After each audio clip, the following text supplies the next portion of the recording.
If 2021 has taught us anything, then it's that smaller development teams and indie teams can put out Game of the Year contenders. And while we are all waiting for some of the major releases this year like Halo Infinite, Forza Horizon 5, Battlefield or Far Cry 6, some major games have been announced for this year that no one talks about. Just yesterday, for instance, Chorus released its launch trailer with a release date set for December 3rd. So today we talk about what we learned about Chorus and if it has the potential to be one of those sleeper hits. And we also talk about what other sleeper hits are coming in the next 6 months to the Xbox ecosystem.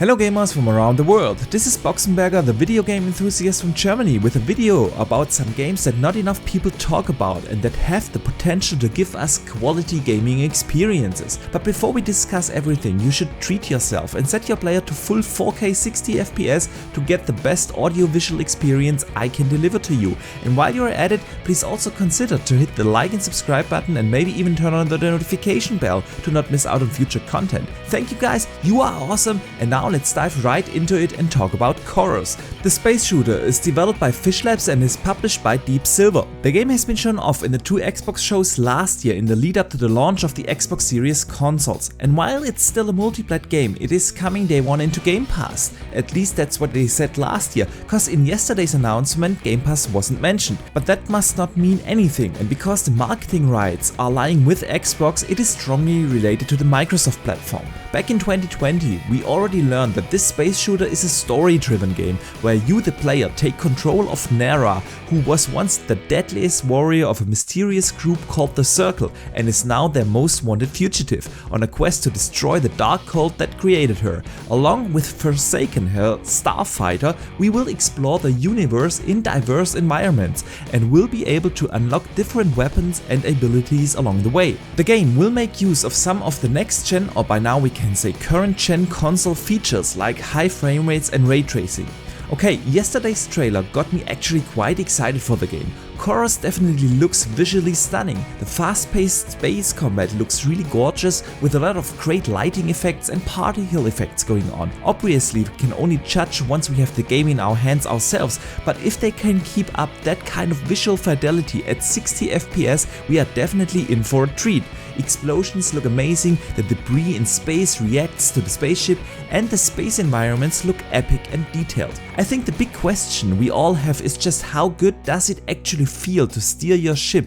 Is it too fast paced, and does the combat deliver a satisfying feeling? From the looks of it, it does look promising, and I'm actually looking forward to it because we haven't had this kind of genre too often, especially not as a story or narrative driven experience. So thinking about a space shooter that is delivering a narrative experience combined with epic space battles and the possibility to upgrade your weapons and abilities kinda gives me the reminiscent thought of awesome space games like Wing Commander or Privateer meets Lylat Wars. There will also be a lot of customization of your ship in the game, and you get powers and abilities to upgrade. You can go on high reward missions to get the best loot, and there will be some sort of side quests or side missions. So overall it definitely sounds like a full experience with a lot to do and play. Coming December 3rd, giving us a 5-day delta to the launch of Halo Infinite. But Chorus won't be the only possible sleeper hit this December. For a while now we have known about the game called the Gunk, which is published by Thunderful Publishing and is coming out this December.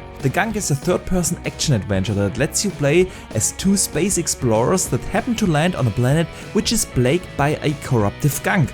Now the question comes up, do the explorers help the planet to get the resources or not? We don't know how heavily story-driven the game will actually be, but we have seen a good chunk of gameplay that revealed that the game is definitely settled around exploring the planet. By doing so, you will have certain segments of platforming and you will have enemies to battle. And to progress, you have to gather different materials and resources in order to craft stuff that will help you to survive in this dangerous environment. From the looks of it, the game really looks beautiful. It makes use of a more stylized art style using a lot of colors and some smooth lighting. The game will come out in December 2021 exclusively in the Xbox ecosystem, and so far critics have been positive about the game, so I highly recommend everyone to keep an eye out for the Gunk, because this could be one of those sleeper hits that will keep us busy over the Christmas days. But speaking of potential sleeper hits, we have a game called CrossFireX still scheduled for this year. The game is a military shooter, and I know what you are thinking.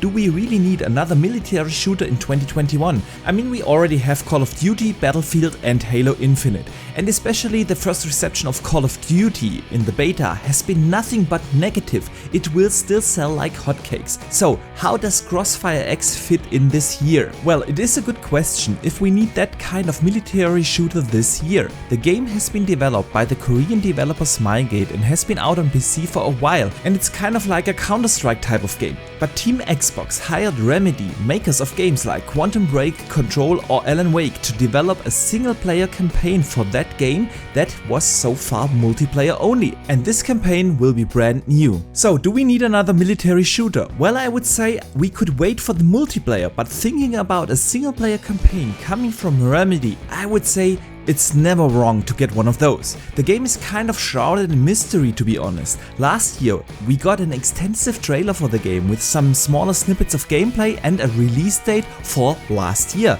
And then the game has gone radio silent, got delayed, and the only news we got so far is a few weeks ago during an investor call that the game is still scheduled to release this year. Since we haven't heard anything so far and we are almost in October, I'm not sure if this game will still release this year or if it will be pushed to 2022. But it could be one of those surprise releases that Xbox is saving for their 20th anniversary celebration. And another game that has been shown off last year and then kinda disappeared from the face of the earth is the horror game Scorn. This really gross looking space horror game that reminds of the Alien movies is also still scheduled for this year, but we haven't heard or seen anything so far. The game might not be my type of game, but a lot of horror fans are definitely looking forward to it, and it is coming out this year exclusively for current gen Xbox consoles and PC. And the last game I want to talk about in this video is Stalker 2, which comes out in April 2022. Well, is Stalker 2 really a sleeper hit? Well, I would say yes, because in only half a year we will get to play this game and not enough people have it on their radar. The game is developed by GSC Game World, a Ukrainian developer that especially console gamers are not too familiar with. The Stalker series were PC only games that really pushed the PC hardware back in the days to its limits. Part of the development team from the original Stalker games went off to found their own studios and eventually made the Metro series, which console gamers are probably more familiar with. So Stalker 2 will be an open world first person shooter slash survival slash action adventure type of game. It's narrative driven, where you the player get to make a lot of choices to get different endings of the story. The game will deliver an incredibly immersive atmosphere in a giant open world that is drop dead gorgeous. Just recently GSC Game World revealed that Stalker 2 will be running in the Unreal Engine 5, making it one of the first, if not the first major game in Unreal Engine 5. And from the gameplay that we have seen, it really shows that the game looks absolutely amazing, with high frame rates, incredible lighting effects, including ray tracing and some insanely detailed texture work.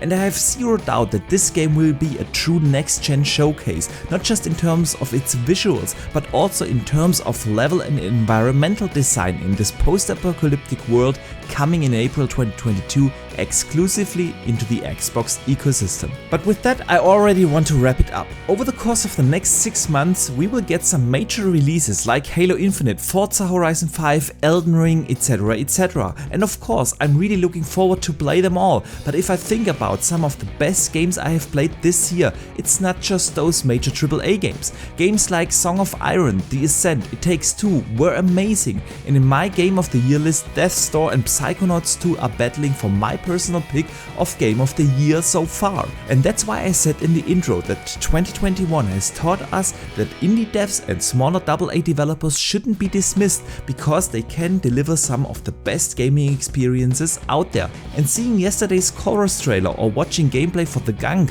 Stalker 2, etc, etc have me actually excited for gaming over the next months, because there will be so many awesome games for us to play.